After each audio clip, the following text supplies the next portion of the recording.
Hello students, today we're going to talk about Chapter 11, Characteristics of Effective Teachers and Inclusive Programs.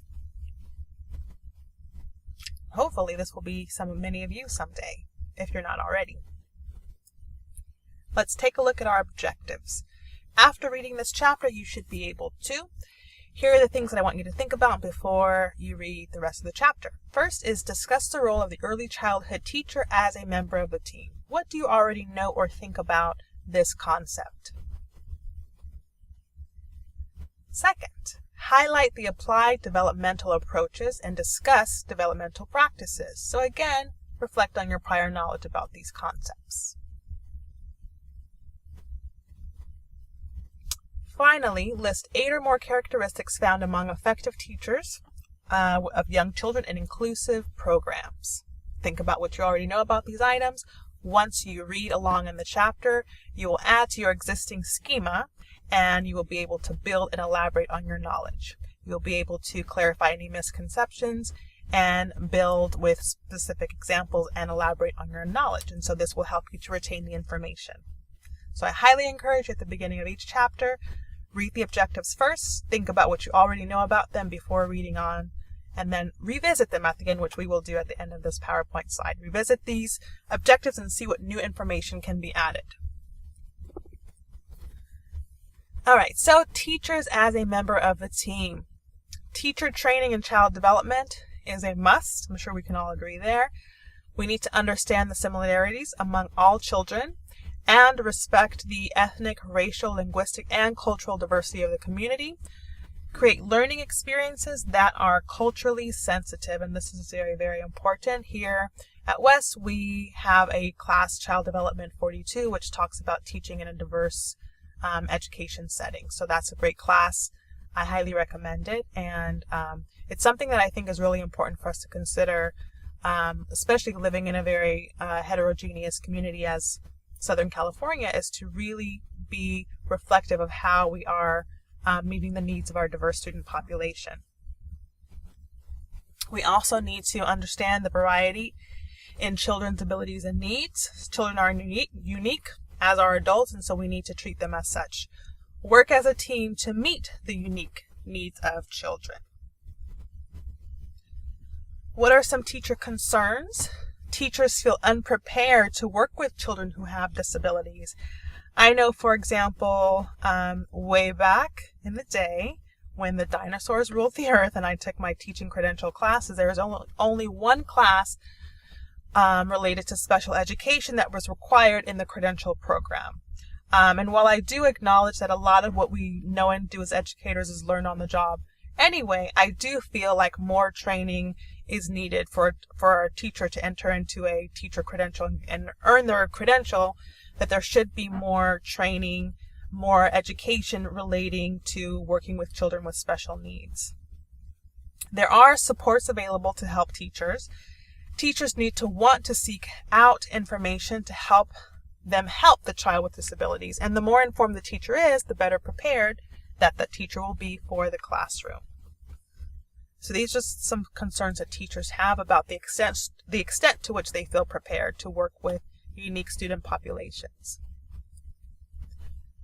There is something called supplemental or extra professional development. Teachers need additional knowledge about specific disabilities as each child is enrolled.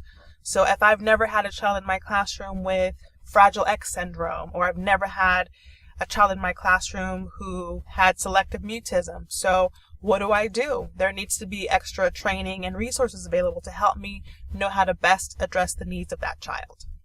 On-the-job experience, as I mentioned, is also necessary.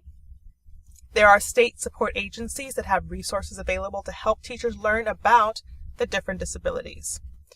So the challenge, of course, is time, but if a teacher is in a situation where they have children with unique abilities, then the time has to be made, and that's the challenge. I think part of a solution would be to make sure that some of these trainings are embedded in a teacher credential program, but however, you can't really account for every single possibility, and so a lot of times it has to happen on the job.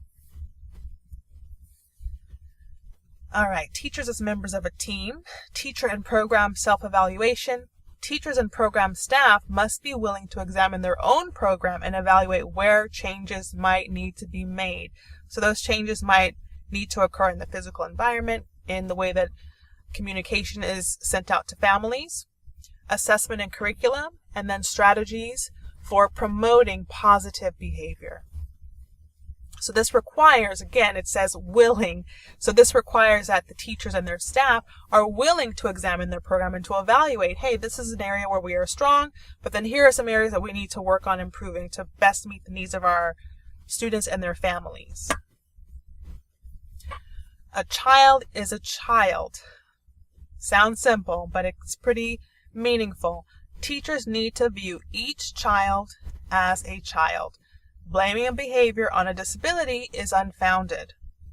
Children are children first and need to be treated as such. So little Johnny is acting this way because of his autism, or little Susie is acting this way because she has an intellectual disability. Well, children are children first, and children misbehave. Children get off task sometimes.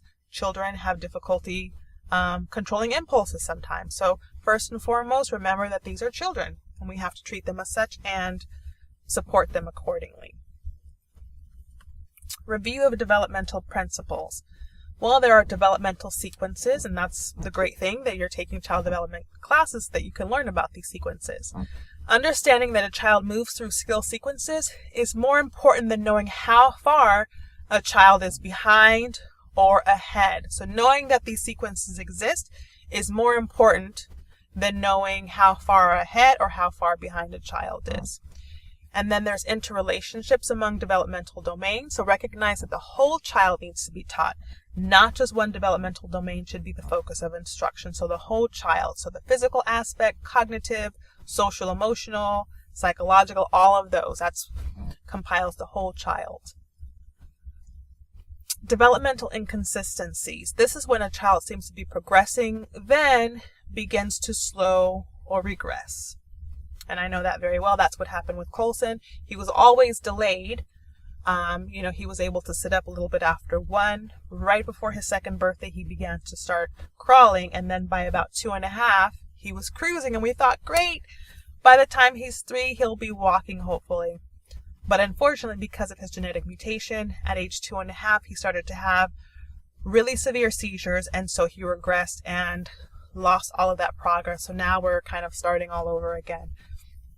And so that would be considered a developmental inconsistency. He's making forward progress, then something happens, and then he regresses. The transactional process. Learning goes on directly and indirectly. So there's some things that we learn because we're explicitly taught, and some things we learn indirectly, whether it's through watching it being modeled by peers or adults, or perhaps we're getting it through other means in our environment. Teachers need to examine the environments to see the full effect of their teaching. Contingent stimulation. The more a child is rewarded for communicating, the more a child will communicate. Sounds like common sense, right? The more positive reinforcement they get for a particular behavior, the more likely that behavior will continue. Self-esteem develops, attachments are more secure, and then development is also smoother. Readiness to learn. Given the opportunity to learn in a quality environment will give the child skills needed to be ready for school. Teachable moments. I love that term. Those are naturally occurring opportunities when a child is more likely to learn something new, and it is up to us as teachers and future teachers to be able to seize those teachable moments. If you notice that there is, a lot of pushing or shoving in your classroom, for example, with little ones, that's a teachable moment. Let's talk about respecting space. Let's talk about keeping our hands to ourselves. Let's teach about, how do we keep our bodies calm, and why is it important for us to not push and shove to get in line. So a teachable moment is something that kind of happens organically in the moment, and then you decide, oh, this is an opportunity for me to teach the children something, or as a reminder. Milieu teaching. The child initiates learning activity by asking a teacher for help, or materials, or for information. This is also a very organic means of teaching, and it's more student-centered, which is great. What are some characteristics of effective teachers? Well, they should have enthusiasm, sense of humor, patience, consistency, flexibility, trustworthiness, providing limits, and then facilitates experiences. What are some other characteristics of effective teachers that you can add to this list? What do you think? What else can we add to the list?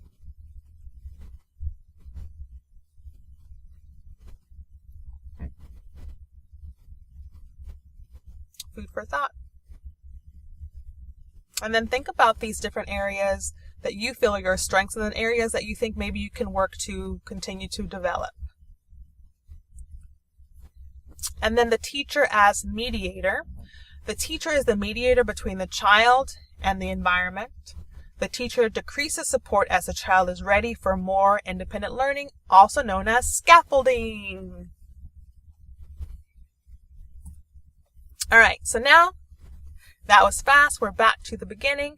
So let's revisit our objectives from the beginning. After having read this chapter, now you should be able to discuss the role of early childhood teacher as a member of the team, highlight the applied developmental approaches and discuss developmental principles, and list 8 or more characteristics found among effective teachers of young children in inclusive programs. So hopefully you're able to expand your knowledge on the items in our objectives, and this is your blueprint because hopefully this is going to be your path and you will all be effective teachers, if not already, in the future working with our special population. Thanks again for watching and listening. See you next time.